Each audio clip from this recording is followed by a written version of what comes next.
We're musicians, and we've played in bands, so we're going to tell you what to do and what not to do.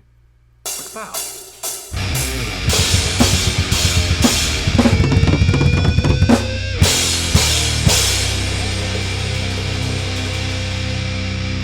start off this list, I'm going to ask you a question. And that question is, you're a new guitarist. What's the first thing you're going to buy? You're going to buy a first act. Nope, you're probably not. Your parents are.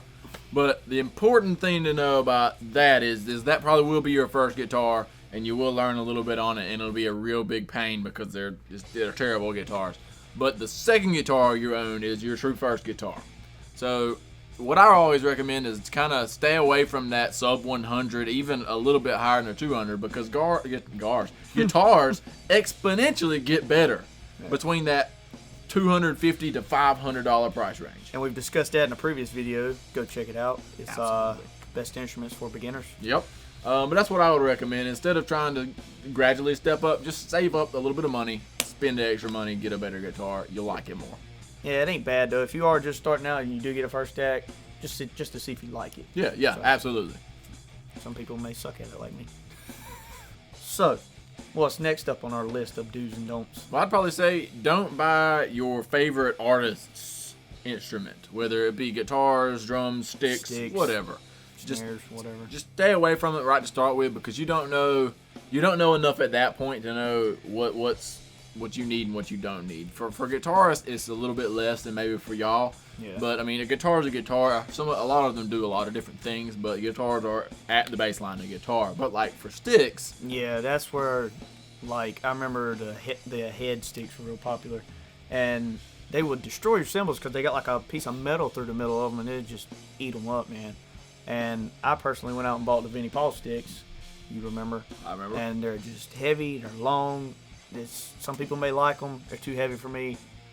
I wasn't a big fan, but I bought them because, hey, it's Vinnie Paul. This is what he uses. Right. And that might not be great for a beginner. Of course, like you said, it could be exactly what they're trying to order. Yeah. But like we said, just kind of avoid the artist's signature stuff right to start with. Yeah.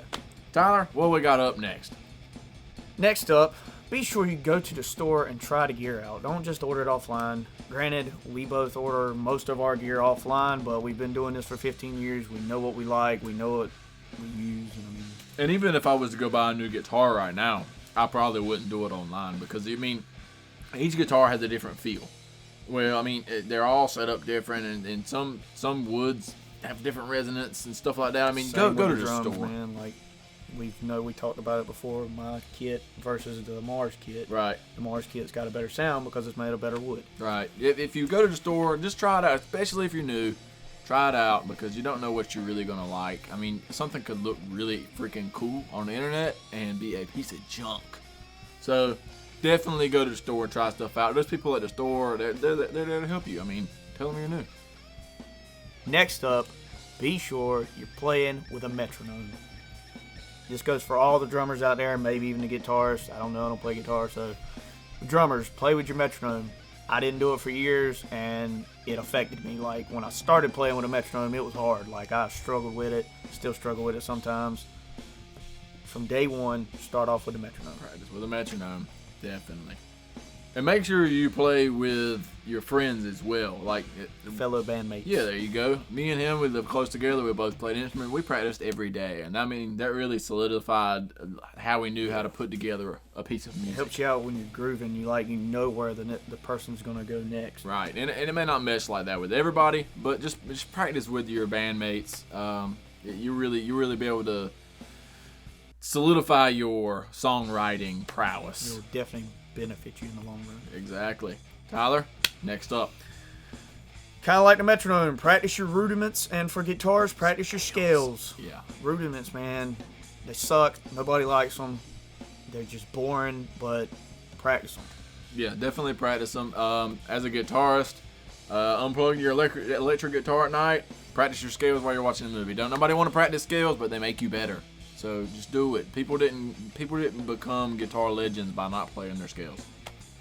Switching over from the musician standpoint to strictly band, the do's and don'ts of being in a band. Number one will be, don't stay in a band just because you're friends with the people in it.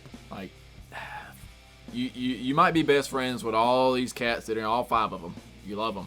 They're your best friends. But a couple of them don't have the same drive that you do to get somewhere in the music scene. Don't make the mistake of saying, oh, well, I'm just going to hang out and maybe they'll come around. They probably won't. Go ahead and rip the Band-Aid off. You'll be able to tell really shortly into it who's down for it and who's not. Yep. If they start blowing off practice after practice, you might as well just pull a plug on it. And go ahead and find somebody else. Because, I mean, it's easier to go ahead and do it early than to wait, and then you might not even find anybody else. You'll be too burnt out. That brings us to the next point. Try everyone out when you're looking for band members. Don't go by what they look like. Don't be stereotyping people, because dude may look like a nerd and he can freaking shred. So yeah, I mean, you definitely if you need a bassist, go find you a bassist. They're the hardest to find, by the way. It don't matter who he is. If he plays the dang bass and you need a bassist and he's the only one that's trying out, give him a shot. I mean, everybody's worth a chance. Yeah. Now that you got your band together, you're practicing all the time. You're practicing your movements and all that we just named off. Next comes the fun part. Yeah, you've got to pick some covers to play. And there's a lot of different theories, and a lot of different people think different things. Some people think, oh, you got to write a bunch of originals. Or some people are like, you don't need to play any originals. You just need to play covers.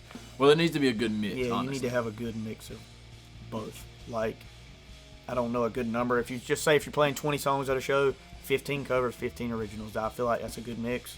Because nobody wants to go up there and hear a bunch of originals. Yeah, I mean, people don't. If you're playing in a bar setting, and you really got to gauge the crowd at this point. Like, if you're playing a bar setting and people aren't paying you no mind, you might as well not even play your originals because it's not going to gain any traction. Yeah. Just save them for another show people are paying attention. But pick your covers and strategically pick your covers because not everybody in the band is going to be happy with what covers everybody wants to play. But that's part of being in a band. I mean, you've got to play songs that are good for the band. And since we're talking about shows, make sure you play all of them. It doesn't matter. Every single one. Yeah. If somebody offers you to go play for their 5-year-old's birthday, do it. Like, exposure is exposure. Right. I mean, we've turned down shows that were a little bit of a drive because we didn't think we were going to get paid enough. I mean, we should have just done it. You need to go and make yourself known with your community. Next up, you're going to want to record, now that you know your covers and you've wrote some original music, you're going to want to sit down in a studio and record your own stuff. But don't be focused just on that. It doesn't do any good to record the first 5 originals you've ever written because they're probably trash. Ours were.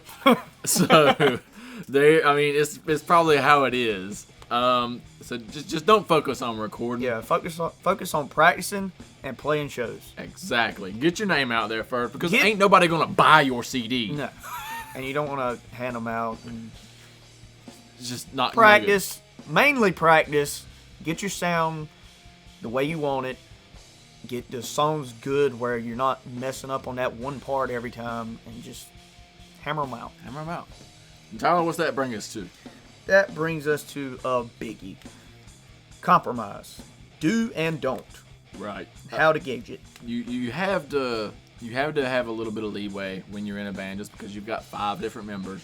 Or 3 or 2 or whatever, even if it's just like all of them, each person has their own idea of how this band should be worked. So, I mean, obviously there's going to be conflict. So you've got to know when to pull and when to give and when to take. Pick your battles. Exactly. Don't just sit there and butt heads all day and, well, we're going to do it my way or the highway because it'll probably be the highway and you'll be looking for a new band. Yeah.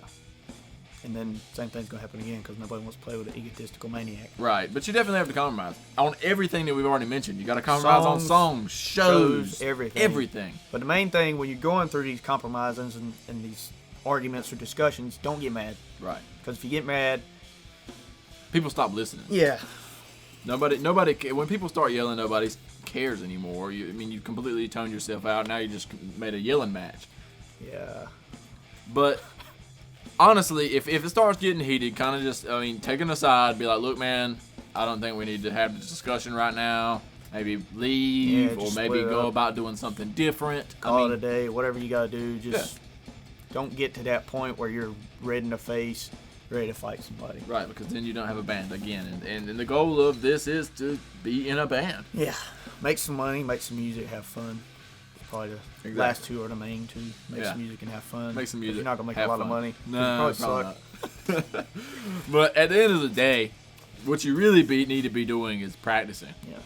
I mean, every chance you get, make sure you sit down and play your instrument. I'm just gonna keep beating this dead horse. Beat Practice your rudiments and your scales. Yep. Play with your buddies.